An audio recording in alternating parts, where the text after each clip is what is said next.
Conducting discovery when you're sued for debt. Brought to you by Ken Jabert at yourlegalegup.com, your advantage if you're being sued by debt collectors. The first step in conducting discovery is to determine what you can and should be pursuing. This is a matter of legal research, and there are some general guidelines.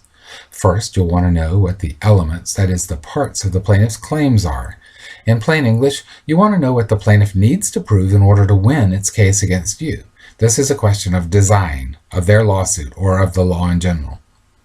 Remember that if it brings its claim for money, even the same money under different theories, you will have to defeat each, that is all of the claims, or counts, separately in order to win the lawsuit. But that's not as hard as it may sound.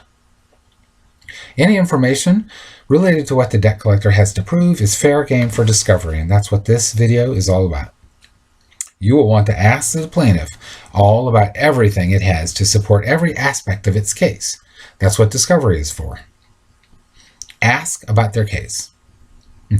Second, if you have any affirmative defenses, you need to know the elements of your defenses. So that is, you're going to have to do a little bit of research first, and then you can use discovery with that too. You can ask them the things that you need to know factually. And third, if you have any counterclaims, again, you'll use the discovery to look into the facts behind that, but you need to do the research yourself. Researching into the basic law behind these things is critical. The materials on our site can help you understand the general requirements of the law. We also have materials that can help you with your legal research. I will warn you that this part of the case can involve some work, and actually it will involve work. It's one of the parts that does involve the most work, but this is a good time to invest some energy in the case right at the beginning. You want them to see right off the bat that you aren't going to give up, and this will help you with the judge too. This work will help you understand everything much better also. It will help put you more in charge. So much of winning your case is just understanding the basics of what they must prove and what, if anything, you must prove. Let's take a hypothetical case where we're being sued in very general terms. It could be for breach of contract or under theories of account stated, or even money had and received or open account, although those are pretty old-fashioned kinds of claims and unlikely, those last two. All versions of breach of contract, basically. I randomly chose Arizona as our home state and researched the issues under Arizona law. I wanted to be able to give you a time estimate for what this sort of thing can take, even if you're experienced. It took me 2 hours to find everything for all those theories by computer search. It would have actually taken much less time and been much easier in a law library, though. In a law library, you just look in your state digest under the theories mentioned. They're indexed, so they're easy to find. It would have taken me less than half an hour to do that. And you can get a law librarian to help you. And that's what you should do if you can, really. Go to the law library.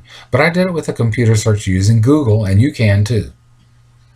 Consider a law library if you have one nearby. That'll be in a law school or a courthouse. But you can do it with computer.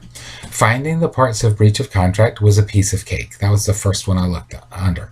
I entered my search for Arizona breach of contract prima facie case, and I got a few cases, and I read through them until I came to the part of the decision which said to prove a claim for breach of contract, a plaintiff must show, and then it said in numbered paragraphs exactly what a plaintiff has to show. You want a case like that. The good news is that plain breach of contract is by far the most common claim brought by debt collectors anywhere in the U.S. So it's the easiest one to research. Plaintiffs have to show a contract, its breach, that is, that you violated the terms of the contract, and damages. And damages are obvious. They're the money you supposedly borrowed and failed to repay, and they are also that the debt collector owns the debt, which is a big problem for them.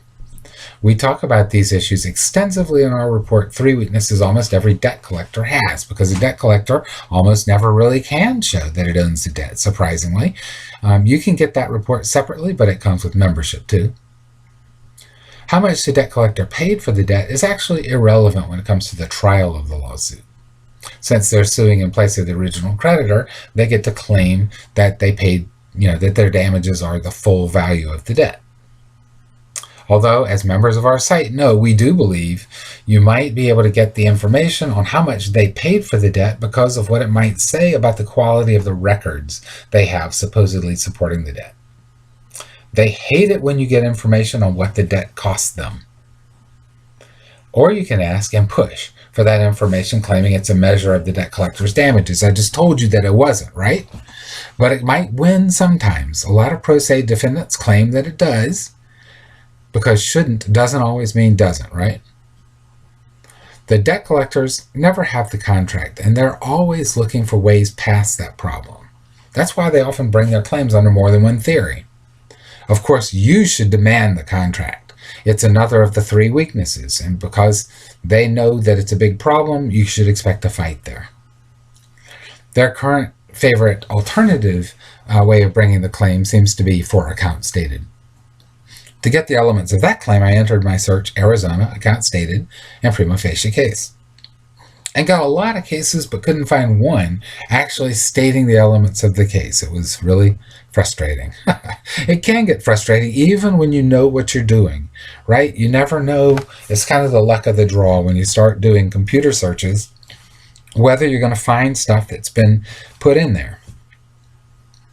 Finally, I tried Arizona, account stated, and elements, and looked through the many cases that came up till I found the one I needed. And I just used brute force, really, reading through many cases until I found one that said what an account stated claim requires.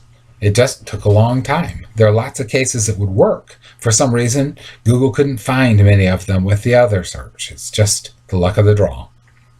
Could be different in your state than Arizona, but you just have to be patient enough to get the job done. Whatever amount of time it takes to get that done is the amount of time you got to spend. I did similar searches under the other laws I mentioned. So in the end, I knew everything the debt collectors needed to allege in order to prove all their claims. Knowing what you're doing will help with your attitude. Since we're bringing a counterclaim, we needed to know what to prove for that. The prima facie case for FDCPA violations, Fair Debt Collection Practices Act violations, is very simple. Is the company suing you a debt collector under the law? And did they do something unfair or deceptive? And I should add, you also have to prove that the debt was a consumer debt. If your FDCPA claim is based on the petition that they filed against you, and I often talk about bogus notices or false affidavits and other materials, there's really no need for discovery on that. The corporation is responsible for its lawyer.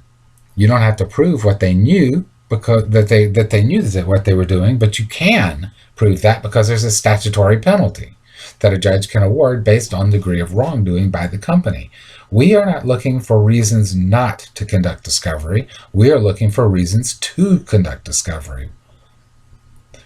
And that's lucky in this case because you can ask some really interesting questions. Debt collectors hate to answer interesting questions, as you might imagine. Like how many people they've sued where they included the offending stuff. And how many of these cases have resulted in defaults. All that's bad publicity for them. They don't like it. And you don't have to restrict the nature of your question to a local area. It's a national issue. And when did they start using the offending tactic and who decided to use it? Debt collectors totally hate to answer questions like that. It raises the possibility that other people will start suing them. And they will fight you tooth and nail to avoid answering them. But this is a fight you can win just by fighting. And if you do, they'll probably drop the case. You should welcome the fight. Not because it's easy. No, because I told you that it's not. It's one of the harder and more annoying and frustrating parts of the whole case.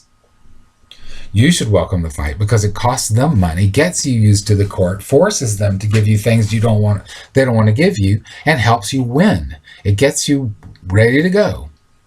And there are other reasons too. Remember that one main goal in this litigation is for you to show them that the lawsuit against you is going to cost them more than it's worth. How can you do that if they don't fight? Luckily, I guess you could say, they do fight at the drop of the hat. So you will want to push the envelope on discovery so that they will.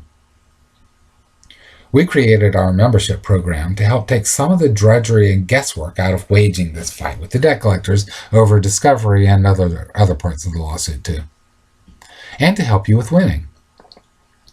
But that doesn't mean it's going to be easy. You win by being willing to do what others usually don't. That's your main way to win a debt lawsuit, and here's your chance to start doing that. Discovery opens the way to a quick win. It does have that possibility, and it keeps them watching the clock as their profits drain away. In our next video, we'll begin looking particularly at interrogatories, and then we'll do the request for production, and finally the request for admissions. Defend yourself from the debt collectors. Don't let them rip you off. Please like this video, comment, and share it with others, as these things help other people find our materials.